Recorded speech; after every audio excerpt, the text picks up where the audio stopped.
Time to face our Google Calendars. There's probably a lot more Google Calendars on your interface than you realize. And if that's the case, let's take care of your view. I'm going to show all the calendars that I've got. It's because every time a Google Classroom is created where you are either the teacher or a co-teacher in the Google Classroom, a different calendar is going to pop up. Google Calendar is made to make sure that it can keep all of those different entities separate so that your students don't see events that don't belong in that particular classroom. Because remember, Classroom is a closed ecosystem. But I didn't realize this until recently. These calendars don't go away. Even if you've archived the Google Classroom, guess what? You still have to either hide it from the list if you're not using that class anymore, or you can just click that X to remove the calendar permanently. All right? See, you're going to get a little warning. Are you sure you don't ever want to see events on this calendar again? Yes, I am sure. Also, you can uncheck. Most of these are not junking up my view right now because I've unchecked them. That is how you can tell from your overall view what calendar this event comes from. It's got a black sidebar, so it's going to be the Aztec High staff. Watch it go away.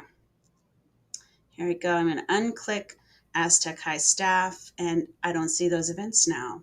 I'm going to click it again because I'm on Aztec High staff and I want to make sure I understand what's going on. And now I can see the blood drive that's going to happen.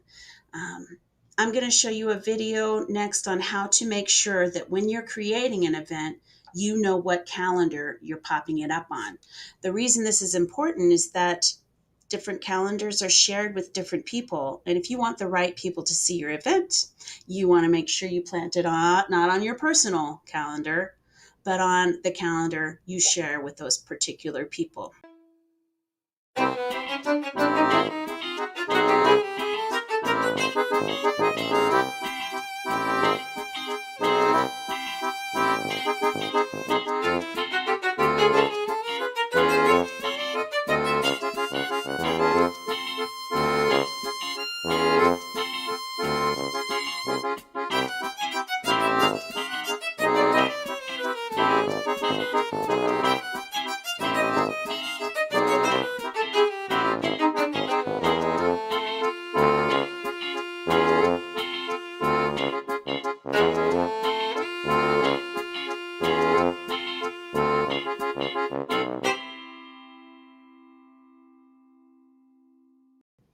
I'm going to show you one last thing, and that is the daily agenda.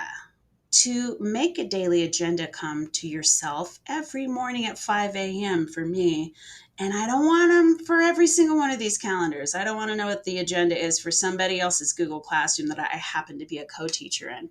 I'm going to go to Settings. Then I'm going to go to Settings from my calendars. After I click on the particular calendar I want to see the daily agenda of every morning, I'm going to click Other Notifications. And here is the daily agenda. It's set by default to none. I want to get an email for those particular events. And this is what it looks like in the email in the morning. Here's my Gmail. It comes to your email address that is associated with this Google Calendar. So if you were doing this for your personal Google Calendar, you'd want to make sure you check the inbox at that personal Gmail in the morning. I got it at 5 a.m., my daily agenda.